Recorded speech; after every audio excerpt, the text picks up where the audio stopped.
Greetings, adventure. Welcome to the D20 Academy podcast. I'm Shiloh. I'm Gabriel. And this is episode 39, Antagonists and Villains.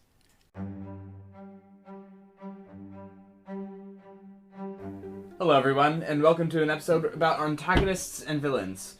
These are a major part of any story you're trying to tell, and this episode applies To any kind of story you're trying to tell. Yeah. Like if you're writing a novel, if you're writing a script. An RPG. Yeah, you're planning for an RPG campaign or anything.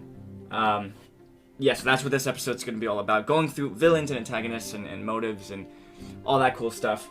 The various things we're going to be talking about today on this topic are going to be their definition, purpose in the narrative, villain motivation, conflict with heroes, their strengths and weaknesses, tactics, resources, and then what you need to do to flesh them out as characters. Yeah, it's going to be a really cool episode. We have a lot of stuff we want to be talking about. But if you want to keep up with what we're doing here, you have suggestions or anything like that, you can follow us on Instagram at D20_Academy. And also we have a Discord. So, all you need to do to get in, just message us on Instagram, just get in contact with us, we'll send you a link, get you all started in that. Yeah, so we have some cool stuff we want to be doing in the Discord. We already have a couple people in there, I believe, right? Doing some stuff, talking. But without further ado, let's get into the episode. Okay, so antagonists and villains. You probably know what we're talking about here. You know, the bad guys, the person actively trying to oppose the protagonist in your story. But we're just going to kind of give a quick rundown here. Definition on, what we're talking about. So, antagonist is, well, to put it into plain terms, the anti and protagonist, the person who's going against the protagonist of your story, who actively opposes or is hostile to the protagonist. Yes, so anti or Against, anti, anti, depending on where you're from. We don't want to discriminate. Nope. So the protagonist, I assume you already know this, but just the recap, the protagonist is the person in your story. Well, actually, there's kind of discussion on the difference between a main character protagonist and a hero.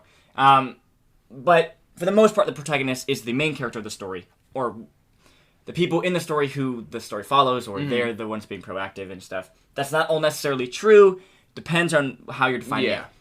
But the protagonists are essentially the main characters. If you're doing an RPG, the protagonists are the party. The other players. If you're writing a novel, it's your main characters, either the people who like the whose perspective it's from, or whatever. And the antagonist is the anti-protagonist. Yeah, whoever is going up against your protagonist. Yeah. So actively opposes or is hostile to the protagonist. And there's technically a slight difference between antagonist and villain. It might not necessarily mean much for your story, whatever you're trying to tell, but just to give context, a villain is a character who has evil motivations or actions and are important to the plot. Yeah, so a villain is someone whose evil actions, things they do, whatever, ideals are important to the plot. I think the main difference between an antagonist and a villain is a villain, I think, is in reference to someone who is evil. An antagonist might just be someone Just who's working the person against. who's opposing it. Yeah. So if your protagonist is a bad person, an evil person, then the antagonist is the person who's trying to oppose them. But your protagonist might actually be a villain. Whatever. We don't need to get too in-depth with here. Yeah. This episode is basically about antagonists. Yes. Typically, we're just kind of using these loose synonyms. Yeah. Because typically, people think of them as the same thing. Evil is the antagonists are evil and your protagonists are good. But just kind of a thing there. If you're trying to build an antagonist, think about whether they are actually the antagonist, or if they're just like another character who might be evil, might just like have slightly different motivations. You also want to figure out if like they're the person that is actively working against your protagonist. Yeah, if you look at or you read or watch whatever people talking about, authors or screenwriters are talking about like how story is structured or the different elements of a story.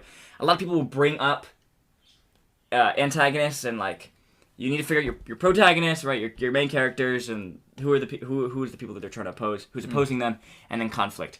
Thus conflict. But your story does not have to have an antagonist. No. Not like necessarily strict conflict. antagonists. Yeah, There just needs to be conflict can conflict. be derived from other things. So if you're creating a story where the conflict instead comes from like inner demons or all that kind of stuff, then this episode isn't really for you because we were talking about actual characters, antagonists who are opposing the protagonist, creating conflict. All right. Next, what is the purpose in the narrative of your story to have an antagonist? Yeah, the antagonist is one of the, if not the only force in your story that is opposing the protagonist. Okay, I'm about to say stopping the protagonist from reaching their goal, but that's not always necessarily Not true, always as we'll be necessary. talking about a little bit later in the 3 different kinds of conflict. But, yeah, the antagonists are there, you know, if you look at a typical, like, role-playing game campaign, like D&D or Pathfinder, which a lot of our listeners are those people, and, you know, this podcast has a lot to do with that. You know, your villain is, you have a BBEG, probably for your campaign, your big bad evil guy. The villain for the whole campaign, mostly, who meets the PCs multiple times, fights with them, whatever. And then you also probably have minor villains for maybe each adventure or for each little section of stories or whatever. Yes, when you're making an antagonist, you want to figure out why are they in this story? What is their purpose in this entire narrative? What are they trying to accomplish? What are you trying to accomplish with this character, rather? Yeah. Why are they there? This is a question that you should ask yourself about, like, Everything. Basically. everything. Yeah, what is the purpose of them being there? And it can be something just like, literally just for like a joke or just to lighten the mood in this section or whatever. A thing's purpose in the narrative doesn't have to be too crazy. No, you just want to have an idea. But you want to, because if you don't know why they're in there, they're not going to do anything. So you need to understand, like, your antagonist. If you have an antagonist in your story, if you have a villain in your story, why are they there? Because once you figure out why they're in the story, that will help you figure out so many other things. And also, why is this person or this force the antagonist, you know? And not, oh, Bill over there who lives next door. Yeah. Why is this particular character Yes. the antagonist and not another character? I think that's a really interesting one, and one like not a lot of people think about when you're like kind of creating antagonists because, you know, it's just like, okay, I have this character. Yeah, and this idea in your mind, and then you're just like, okay, I go with that. And why not consider. But I think that's a good question to ask yourself. I don't think I have to get too deep into it. No. And I don't think like your audience or your players or whatever will super care about this kind of thing. But going through this in your mind or, you know, writing it down when you're planning out this character can help you better understand them and their backstory and just make them feel so much more like, you know, real in the story. Yes. Talk about making them real. You want to give your villain or your antagonist motives. This is going to be a very big thing. They need to have a motivation. Basically, the most important thing about your villain is their motivation. Yes. That is kind of like the number one thing that drives them in your story, right? So you figure out why are they in the plot, what's their purpose in the narrative, and then you want to figure out what do they want. Yeah. This is a good question to ask about every character in your story. Yes, motivation is such a big thing in every single character because it can drive what they do at any given moment, you know? Yeah. Their priorities, their actions, and all that. Their So it's worldview, important to yeah. figure out exactly what they're motivated for. Yeah. It might just be something like specific or general. It might be like, oh, I'm motivated to be the best carpenter in the world. Sure. Whatever. I don't care. Yeah. It can be general. It can be very specific. They just need to have a motivation. Yeah. Typical villain motivations. Destroy Destroy the the world. world. Rule Rule the the world. Kill everybody. Enslave everybody. Those are like the classic villain motivations, right? If you think about Star Wars, it's like, oh, they're killing they're trying to rule the galaxy, right? He destroyed my hand to rule the galaxy. That's the Emperor. I was actually doing a line by Darth Vader, ruling the galaxy as father and son. He doesn't sound like that. Anyway, Cool. Star Wars, right? Classical kind of fantasy story. Villains trying to rule the world or the galaxy in that case, or And also, I think that leads us into the next part here. We have, how does this conflict with the hero's motivation? How does the villain's motivation come into conflict with the hero's motivation? Yeah, because you know, we both love Brandon Sanderson, great author. He has a teaching series on YouTube. He teaches at BYU and he films the classes, a creative writing class, and he was talking about I lost my train of thought. Wait. We're talking about villains and conflict. Oh, yes, he was talking about doing like a visual representation of like of a novel, of a story.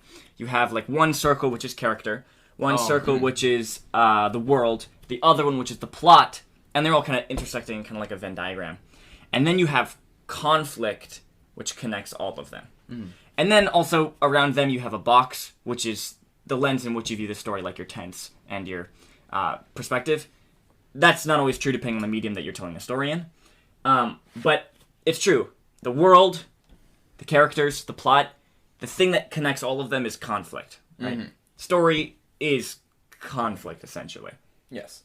And part of what makes a good antagonist is them having a realistic motivation that realistically puts them in conflict with the characters that you are having as your protagonists. You know, if you have an antagonist that doesn't really clash with the protagonist's motivations, then the protagonists aren't going to feel that connection, that that strive to beat the other person with the antagonist. I think a lot of kids' movies, and like Disney movies in particular, a lot fall short for me in this regard. It's like, this character is obviously the villain. They have like a villain laugh. There's like a typical Disney kids movie villain, the way they're portrayed. But sometimes it's like, but it doesn't always feel like they should be the villain in the story. That there is really a lot of conflict there. But it's just kind of pushing like, this is obviously the villain from the tropes and the things that we're showing you. So I think, you know, when you're watching kind of kids movies, film movies, Disney movies and stuff, sometimes you'll notice that the villain... I mean, a lot of other movies and stories also circle with this, but I think particularly with these kinds of stories, the villain doesn't always actually have a lot of conflict with the heroes. And the story is just... The plot and everything is trying really hard to get them to clash. But they don't actually really have conflicting. Yeah. And other than, like, this person is good-hearted, this person is, like, evil and selfish. A good example of the opposite, but still in the same medium that you're talking about in animated, like, Disney kind of films, is, like, Tangled. I knew you were going to say that because you love I love Tangled so much. And the conflict between the antagonist and the protagonist, it makes so much sense, you know? The antagonist is just trying to get back what she had claimed as hers, what she was using to keep herself young. And that's the conflict. And the protagonist wants to get away. Get away and escape. Yeah. What a great movie. Such a good movie. We should just go watch that. Just stop the podcast now. Listen to the podcast, then go watch it. Give us your support. But no, yeah. I think villain motivation, hero motivation, how they conflict. So, let's real quick go into the 3 different kinds of conflict in a story. Now, there are many different kinds of conflict in a story. This is the basic 3 different kind of conflicts between protagonists and antagonists, heroes and villains. The first, this is a very common one. The villain is trying to accomplish something, and the heroes are trying to stop them. Yep. Star Wars. Yep. Trying to take over the galaxy, and the rebellion. Yeah. The rebellion. Resistance is 7 a.m. Yep. Is trying to stop them. Yeah. This is a pretty classic. Yeah. Pretty classic. In our D&D campaign, this was the conflict. The villain was trying to accomplish something, essentially become a god, and they had needed all these different pieces. And the party, the heroes, were trying to stop them. Next one, the heroes are trying to accomplish something, and the villain is trying to stop them. Yeah, so same thing, but reversed. This is Lord of the Rings, right? Fellowship, trying to destroy the ring. Sauron's trying to stop them from destroying the ring. Okay, last one. I love this one. I think this makes for really good stories. The heroes and the villain are competing for the same thing. This one really stood out to me when years ago I was in a video essay hole. When I was watching the video essays on YouTube for hours. And one I watched was about everyone loves The Dark Knight. Yeah, okay. Yeah, Dark Knight's a great film. Joker's a great villain. It's one of those, fanboy thing. Because everyone loves doting upon that movie. It's great. But he was explaining, whoever was creating the video was explaining that the Joker is a really good villain for Batman, and one of the reasons Dark Knight works really well is because the conflict between Batman and Joker is because they're competing for the same thing. That's why they come into conflict. right? They both want the soul of Gotham, right? Batman wants it to be a peaceful, lawful society where people can feel safe. The Joker wants it to become a chaotic, he wants to break free from those kind of barriers, I'm fairly certain I've watched the same video that you're talking about. Yeah, and that they keep coming to conflict because they both want the same thing.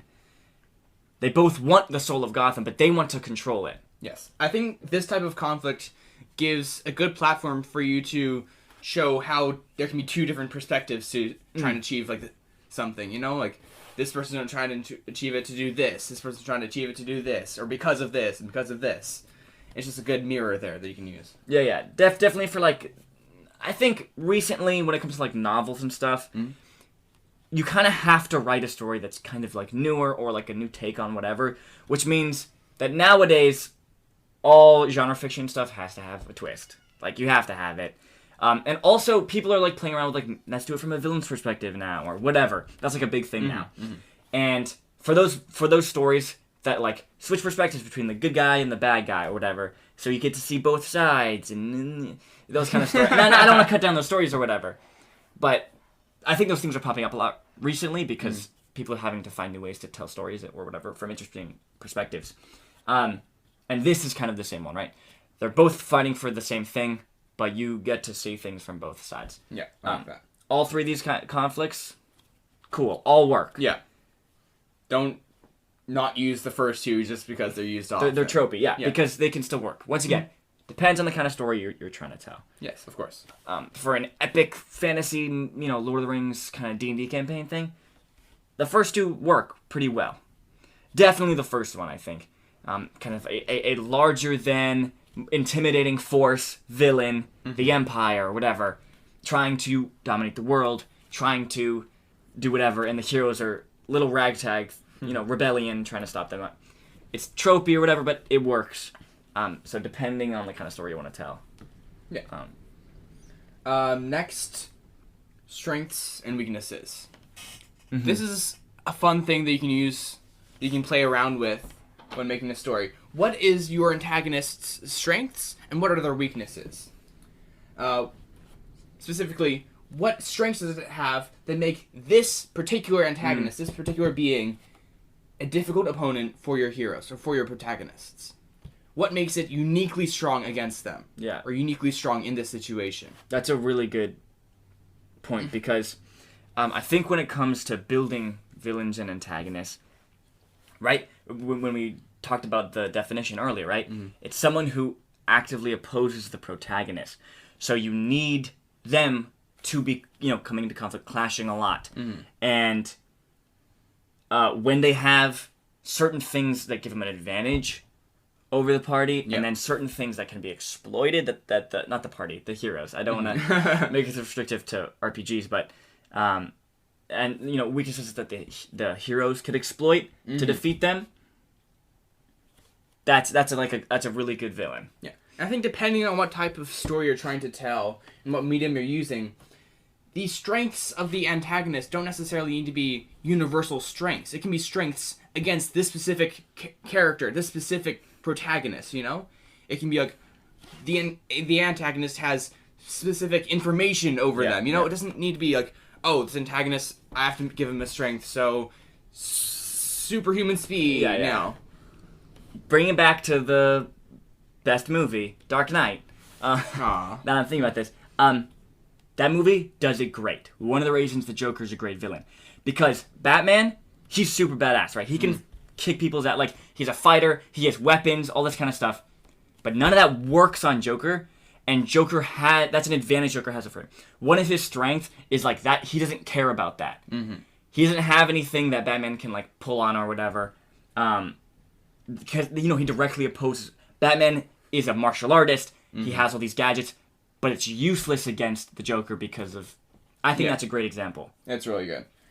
And also the other half of that: what weaknesses does the antagonist have that the protagonist, the heroes, can take advantage of? What's a weakness that you can give your villain that the party or the heroes, the characters can find and use throughout the story, at the end of the story, perhaps, to take down the antagonist? Yeah. So typical tropey one is a lot like Star Wars. They found the code. They found the point. weak point. Go after. You have to defeat destroy the shoot your laser into the tube. Another one that is used a lot nowadays is like the weakness is like their family or whatever, and then like you reach them and then you turn them back to the good side or whatever. Again, this doesn't need to be a universal weakness. Their weakness doesn't need to be a literal weak spot. Yeah. You know, it can be any sort of thing that the party specifically or the character specifically has that can specifically impact the antagonist in some sort of specific interaction. Like, oh, one of the protagonists is the family member, and like only they can use that against them. Yeah. And this I think helps a lot when you're creating a story. Typically, when people create stories, they're planning out stories. They have the beginning and the end. They really, they have a way that they want it to start. They have this world and these characters they want to introduce, and they have a cool way they want it to end. They have a twist or whatever. The middle, always the hardest part for people. And I think if you're trying to figure out what is the middle of your story, this is a great thing to think about. What can the heroes do? Maybe in the middle of the story, they're looking for the weakness, the key to defeating this person. That's a big chunk of the story. They're going on journeys or whatever, or they're investigating. They get the weakness, then they can go over and confront the villain in the climax and use it against them. Kind of a classic story adventure kind of thing. Interestingly, that's not in Star Wars. The protagonist didn't do anything to get the information. Yeah, this kind of got the information. The rebellion already had it. I don't want to crap on New Hope, though. It's a great film. But, having the weaknesses. Yeah, returning to the idea of this point, we just want to make sure that your antagonist has some sort of strength and weakness to them. Yeah, and talking now to GMs, people who are running role-playing game campaigns, you want to make sure these strengths and weaknesses are relevant. Because you are not engineering the whole story, you're not controlling the protagonist, you don't have control over the whole story. Once again, this is one thing that makes role-playing games really cool. That makes the storytelling collaborative. Because, the PCs, the party, they're making their own choices that are impacting the story and stuff. But you want to make sure, if you have, you build your villain, you have, their weakness that you've built into them.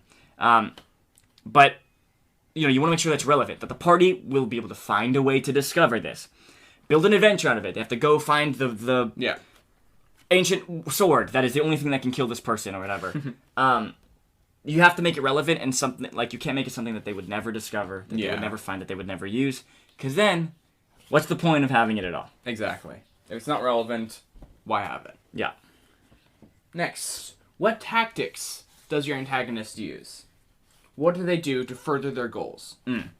This ties so many different ways. Ties right back down into the number one most important thing, right? Villain motivation. What does your villain want? It could be take over the world. Let's just use that as an example.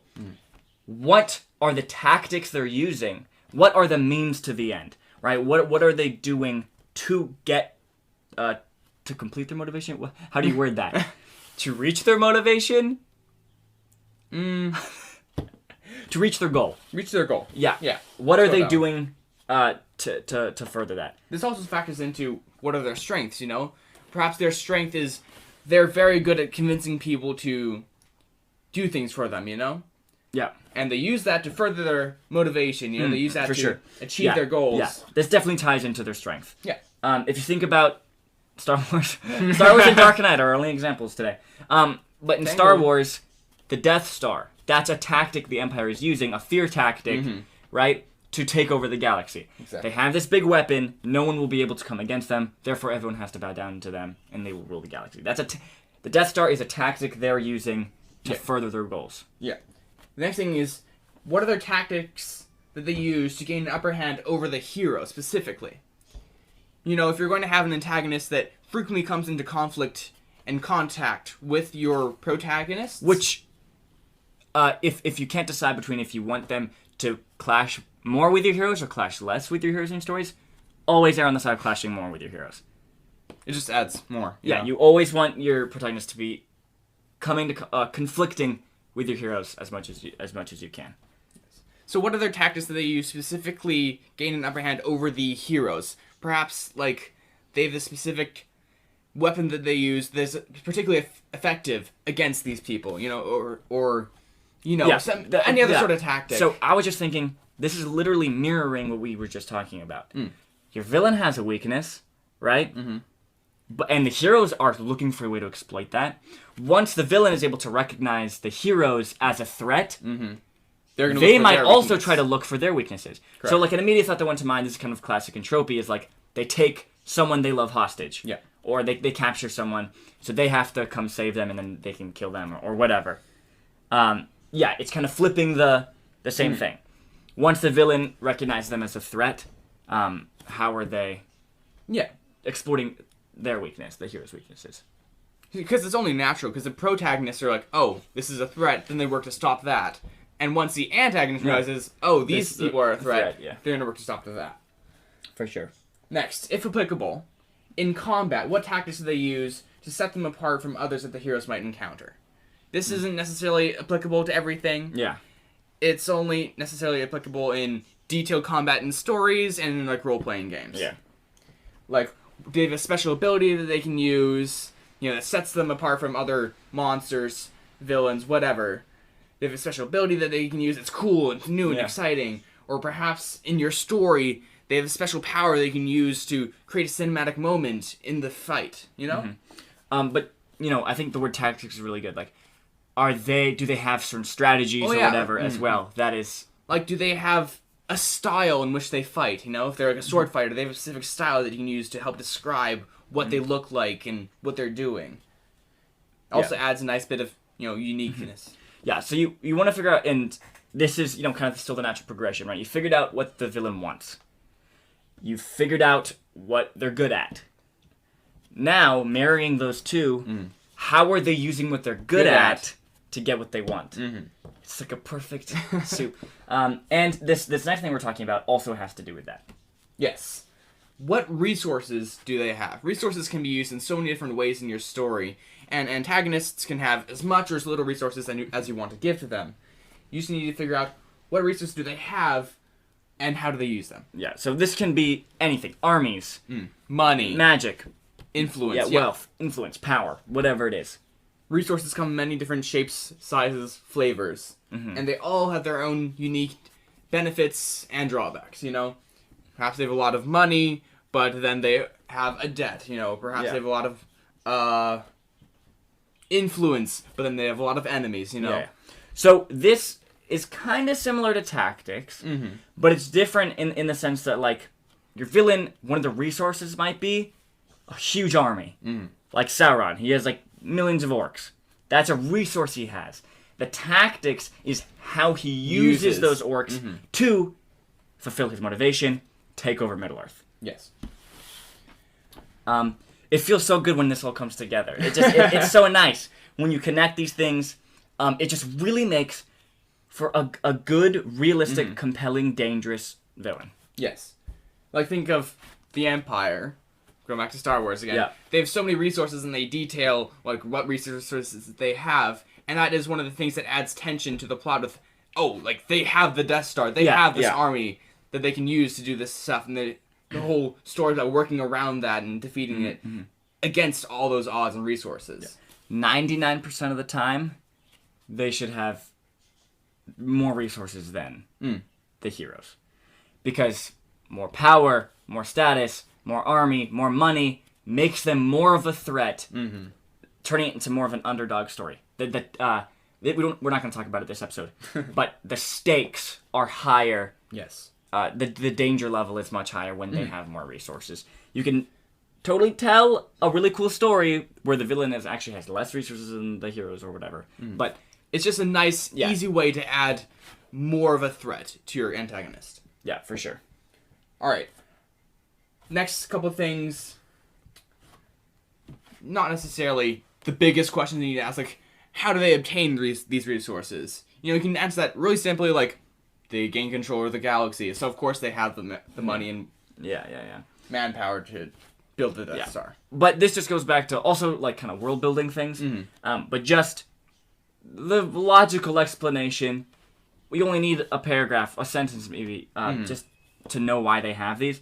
But you want to make sure that it's realistic enough that your antagonist has access to these resources. Yeah. Asking these sorts of questions is how you avoid things like plot holes in your story. You know, like asking, Yeah. okay, but how do you get this? You can just solve that quickly, get it out of the way. Let's say you're doing a fantasy political drama. Okay? So the main bulk of the story takes place in the court at balls or whatever, and people are vying for power, or, you know. Yeah. Those kind of stories that are really cool. No, I really do like political dramas. But in that sense, there may be like a really famous like house or faction or whatever, or family. And maybe the antagonist is from that family or house or whatever. They probably have lots of influence, lots of money that they are using to manipulate people, coerce other people, to create this web of, and then corruption and be able to cover up for corruptions, assassinations. I really like political dramas. I like the idea of like the fantasy like court. But those are resources they have, and logical explanation, they're a part of this big house. They were born into this big family, or whatever. Sometimes your villain, the reason is because they worked hard for it. Yes. And they had to lose a lot and they had to learn a lot for it. And those are also really cool villains. Yeah. You can have the way that they obtain these resources cost them. And that can be an interesting thing to factor into their character. And their background, their history, and all of that. Oh, that reminds me of something. I just have to say it real quick. All right. Kind of tying back to motivations. What's at stake for them? What can they lose? Because if you think about those two different kind of characters, right? Someone who's born into like a big house or whatever, their character might not be prone to failure or losing whatever, or might not just care as much, honestly, about getting their goal, as someone who has worked hard for it, has suffered, they probably are much more passionate and more dangerous, probably. They really care about completing their goal. They really care about the resources that they've been able to collect for working hard and stuff. And if perhaps you're taking the character you're talking about, for example, perhaps their motivation is to just keep what they have. Keep their control and power. They might not necessarily be like trying to do anything big or do anything necessarily at all other than keep the status quo. That can be their motivation. You just want to make sure that comes in conflict with the hero's motivation. Okay, what's the next thing you have here? Oh, yeah. Smart. Just want to get into it briefly. Now, once you've established all of these things, their motivations, their purpose, the conflict that they have with the heroes, their strengths, weaknesses, tactics, all of that, you're going to want to just take some time and flesh out your antagonists as you would with any other character in your world, Yeah. I feel like this is not going to be brief, but... Well, just give a brief rundown, Okay, yes, you have these important things. But now, create, like, them. An actual character, yeah. You might have already done kind of things, maybe you might have probably thought about their appearance or their background and stuff, but, like, flesh them out. What do they look like? What's the backstory? What's their personality like? Yeah. Their place in your world. All that kind of stuff. Detail them, make them an actual person, If it is a person, make them a person. It could be a force. Yeah. Or whatever, but... Just detail that, what they look like, how they act, who they are, history, all of that. I like to say, make them badass. Make them awesome. Even when it comes to something as simple as just aesthetics, like what they look like, make them cool. Make them look awesome. Yeah, I mean, some of the best villains just look cool. And even if I'm watching a movie or a show or whatever, and it's not the best movie or show, or the villain's not the best, a lot of people know how to make cool looking villains. And definitely when it comes to your RPG, if you're running a campaign or whatever, make your villain cool as hell. It just gives you another place to, just perhaps draw another person in. If you aren't as good at giving them unique dialogue or something, perhaps you might be better making them look cool. It's just another place for you to excel at. What's the harm in making them something that people find interesting to look at? People love cool-looking villains. Yeah. Definitely when it comes to things like anime, the villains are crazy looking. And once again, it comes back to their purpose in the narrative or their character. Sometimes your character may not actually look really cool or whatever because they serve that's the purpose they serve in the story. But what I'm saying is just have fun. make them awesome. Just like if you were playing an RPG, like just like you're making your protagonist awesome. Just like you want to make the character you're going to be playing for the campaign cool. Feel free to make the villain awesome. Yeah. It just makes them more memorable, you know? Yeah. And tied into that, make them threatening. Yeah. Really important thing. Just want to touch on it again here at the end. Yeah. If the antagonist isn't threatening to the party, then there's not going to be as much reason for them to come into conflict, you know? If it's not a threat, why would they be clashing? Yeah. Now, there are, of course, a couple of instances. Yes, of course. There are exceptions. Twist villains and such. Yes. Like Hans from Frozen. People just like, what are these two like grown-ass men talking about Disney movies all the time? He's not threatening at the beginning because he's a twist villain. The sheep from that furry movie, Zootopia. The sheep is not a threatening villain. Of course, she's a cute little sheep. That's the That's the point. Yeah. She's a twist villain. But for the most part, you want to make your villain a danger. Yeah. Threatening. Some of this might be tied into what they look like. They have like freaking spikes sticking out of them and like they're massive. Or might be tied into their resources, you know? They have all this money and power behind them. Or their tactics, or their strengths, you know? Yeah. There's so many different ways you can tie this into their character and into all these things we've talked about. But it's just important, if that's what you're going for, to really find a way to make them a threat. Yeah. I mean, if you think about the Empire, right? George Lucas and his team took great care to make them feel threatening. The Death Star, huge. We see it at the beginning blow up a planet. Now, once again, I don't want to get too much into stakes and stuff because that's another episode. You know, stakes and suspense, all that kind of stuff.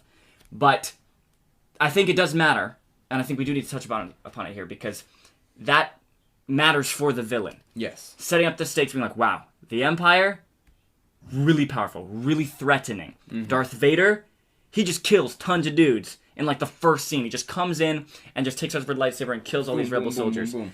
It's a good way to use your antagonist to add conflict to the story. So to make them threatening, you know the protagonists know that they have something to do. Yeah. They have something to go against. Yeah, they for have a sure. threatening villain. Yeah. It's urgent. It adds a direction. Yeah. And once again, I don't want to touch too much on stakes, but like, what is, if we don't stop the villain, what's going to happen? Yeah. And being able to show them that while they're threatening and stuff, then it builds the tension. Will the little rebellion be able to defeat this Darth Vader? He's crazy, and the Death Star is huge, and it blew up a planet. How, like, will they have to fight really hard, they have to struggle, it's going to be epic to try to defeat this big threatening force. So, once again, fleshing out your villain. Yep. Right? Give them a personality, detail what they look like. You can make them look cool, make them badass in some sort of way, and make them threatening. Okay, once again, to go back to the threatening thing. Using our other example, Joker, threatening. First off, he looks super creepy. Once again, this just comes back to visuals. He looks creepy. And you see him being dangerous at the beginning. He's a threat, right, to these people. It's very important. It's a very important thing.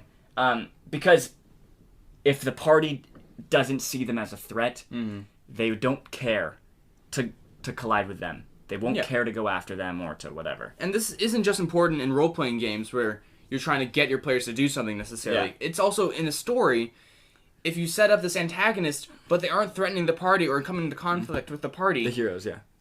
The heroes. Yeah. Forgive me. Then why? It would just feel inorganic to make the heroes go after this big force or whatever if it isn't threatening. Yeah. If you're writing a novel or whatever, you may not be trying to get your players on board, but you are trying to get your audience on board. Yes. Yeah. So, that was a good point. I think a lot of things to think about, like the race or species, if you're like writing like a fantasy sci-fi thing. I assume if you're listening to this podcast, you probably have some sort of, you might play D&D or like you're kind of in those communities, so you probably write genre fiction. Maybe not, I don't know. But the race of species or whatever, how is that relevant? Is there a certain race of species that just looks cool that you want to use? Gender? Are they purple? Wait, should we talk? Okay, so last campaign. This ties in to our topic today. Tangents.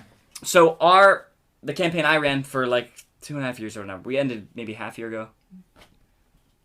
Almost a year ago, maybe? No, half a year ago, maybe. Yeah.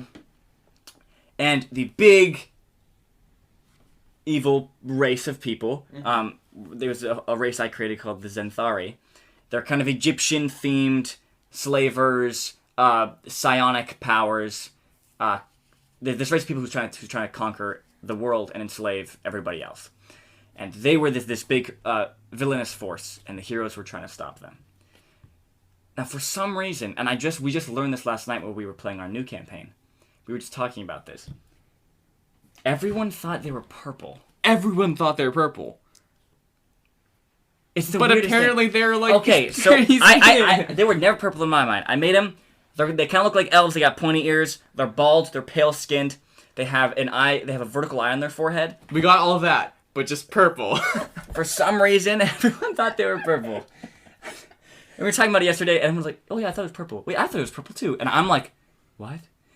Why did you guys think it was purple?" Anyway, they're pick a species or race, maybe a purple one. But how does that factor in to the story? Gender. I think that's pretty important as well to your story. In Legend of Drizzt, I don't think you've read that. No.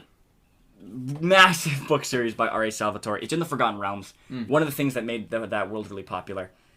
That's the world for D&D, basically. That's like the D&D classic world is Forgotten Realms. Go read the books if you want to. Anyway, it follows a dark elf named Drizzt. Super famous, maybe the most famous D&D character of all time. The first 3 books, or actually mostly just the first one, takes place in the Underdark, in a dark elf city called Menzoberran Zan. I'm just showing off my nerd knowledge, but in that society, women are more powerful. Intrinsically, they are literally more powerful. They're stronger. They have access to more magic. In society, only women can become priestesses, and priestesses are like the highest rank you can attain and stuff. So in a story in this city, right, the gender of your villain matters. If it's a woman, they're probably going to have these resources and stuff. If it's a man, it's probably a guy who's kind of in the lower classes, but who has become dangerous or whatever because of certain things. Yes. Different dynamics. As always, you're also going to want to ask your question, how does it affect everything else? If I make my villain, my antagonist, female, how will that affect them in their life, Yeah. And just a couple other things, detail their age, background, all those kinds of things, just to make them a real character in your world. Yeah. Once again, if you play RPGs, D&D, things like that, backstories, right? That's like the thing that you have. Every time you create a new character for a campaign, you gotta write a backstory for them. Villain, a very important character in your campaign. Yeah. Just as much as your protagonists are. So you should also give them a backstory. Why are backstories important? I believe we have an episode on this, don't we? Do we? Yes, we have an episode on backstories. I don't think so. Are you sure? Let me check. I don't think we have Anyway, backstories. Backstories are important because it helps establish who a character is. They have a past. They came from somewhere. And that past has helped them evolve into what they are now and who they are now. It can influence, their decisions, their personality, their goals, all of that. It's a really important part of making a character, is deciding where they came from, how do they get to this point. We don't have an episode on backstories. We were going to make an episode on backstories. We've been talking about it for a while, but we don't have an episode on backstories. Fake news, everyone. There's no episode on backstories. We will, one day. One day. It's not on our schedule right now, but we are planning to, and I think that is honestly a topic big enough for a whole episode.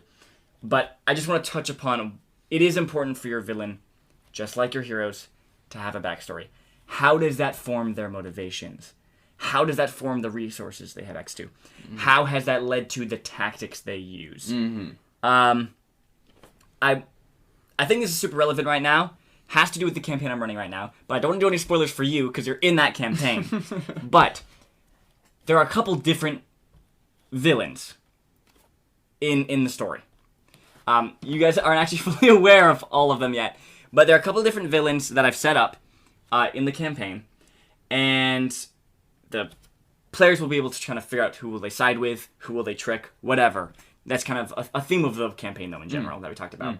But, Don't mind me just taking notes. But, there's a couple different villains. Once again, I don't want to spoil anything for you because you're playing the campaign. But one of the big things that changes them is the resources and the tactics they have.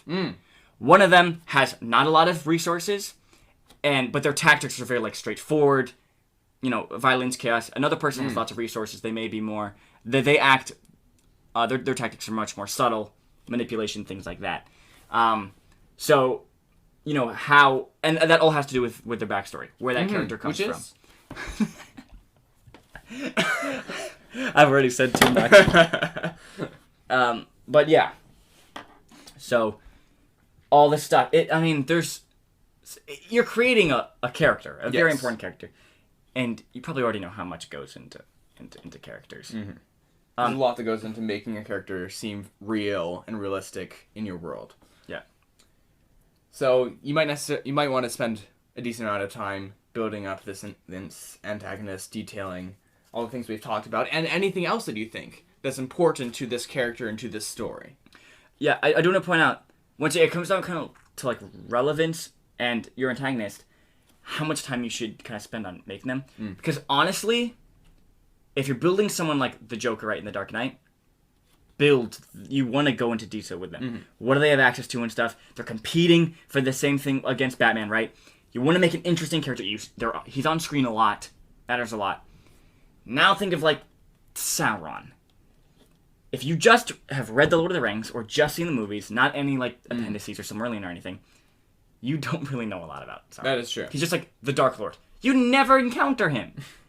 The PCs never run into him. I mean, there's the Tower in the Eye. Yeah.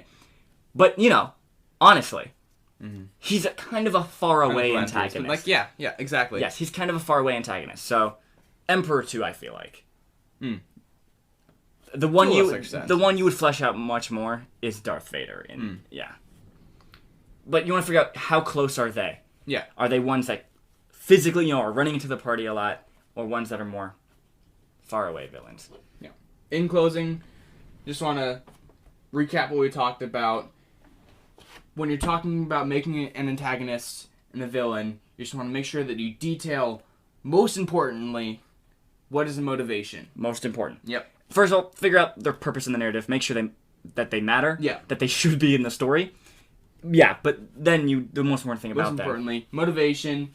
Figure out how they come in conflict with their heroes, and then the certain things that make them unique. Their strengths and weaknesses, tactics, resources, and last of all, but certainly not least, flesh them out as real characters in your world. So, motivation. How does this conflict with the hero's motivation, right? Yes. Is it the villain's trying to do something, hero's trying to stop him, vice versa, they're both competing for the same thing. All that kind of stuff. Villain's motivation. What are their strengths and weaknesses? How are they using their... how do resources work into that? Because I think resources is also kind of married to strength and weaknesses as well. Yes. They have access to lots of armies, but honestly, not a lot of influence. They don't have a lot of influence on people. That's a weakness they have, and a strength they have is the armies. How are they using their resources, their strengths and weaknesses? As tactics, what are the ways they're using those to complete their goal? And then basics, the basic stuff. Flesh them out, figuring out their race and species, figure out what they look like, figuring out how old they are, their personality, the way they talk, all that kind of stuff. All goes into making a good antagonist. Yeah, for sure. So, once again, villains, antagonists, any kind of story you're trying to tell.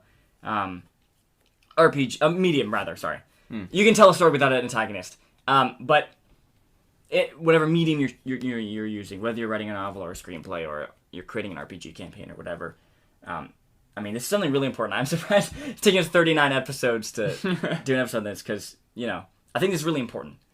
Yes. Also, we didn't really talk about this, but you don't just do this once. Definitely if you're making a campaign. There is probably one big villain, right? Your BBEG, your big villain for the whole campaign. But there's probably other minor villains for certain adventures. Yes, your For story and medium might call for you to do this multiple times for multiple different characters. Right, Star Wars, Emperor, and Darth Vader.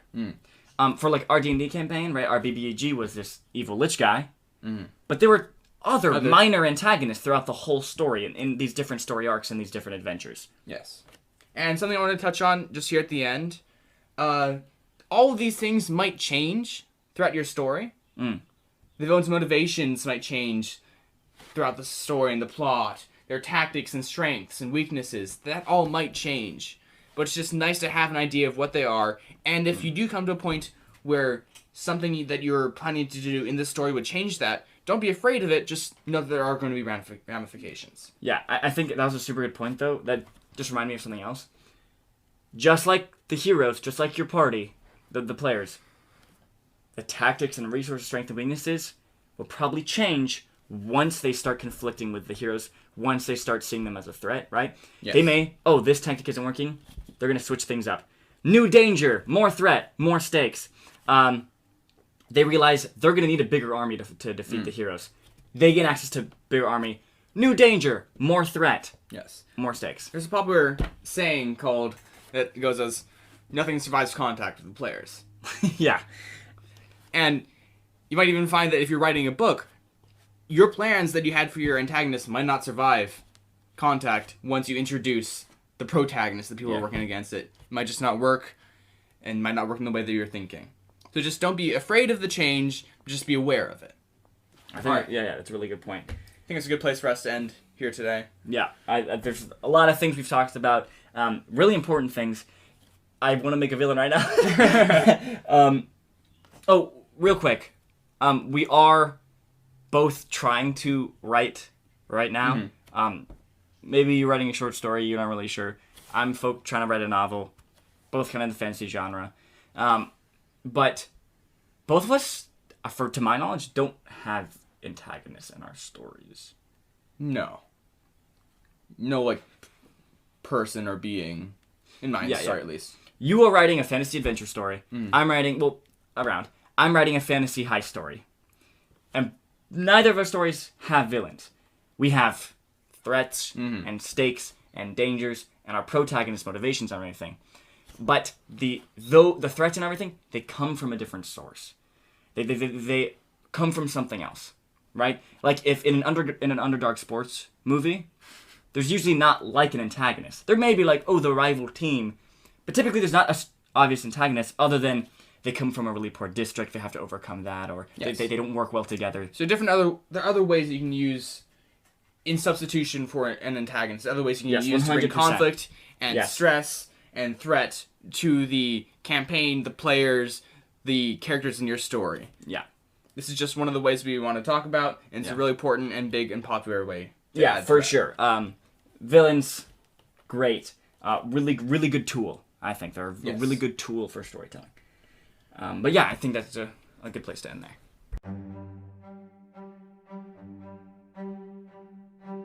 Alright, so that was our episode on villains and antagonists. We broke down several different things that goes into making what we believe is a good antagonist and good opposing force for your heroes, your players, your protagonists in your story. So, I hope you enjoyed the episode. Before we end, I want to quickly plug in our Instagram, which is at D20 Academy. Yep. And our Discord, so just message us on Instagram or whatever you choose, get in contact with us, and we'll set you up with the Discord. Also, if you visit our public anchor site, there's a way to find the Discord there. There's a small button near like Twitter or near the Twitter button, or you can just direct message us. It's a big button through Anchor, and we can hook you up there. Okay. Next episode. What's the next episode? Next week. Spotlight on the Rogue. Yes, another class spotlight. Last month was so much fun. We did the Ranger. If you haven't listened to that one, go listen to it. That was so much fun. I loved that. But the next one, we're finally doing another class spotlight on the Rogue. The edgy boy. One of my favorite classes. One of your classes. You'll see. It's gonna be a lot of fun. So look out for that episode next week. And don't play a mystic. Or do you?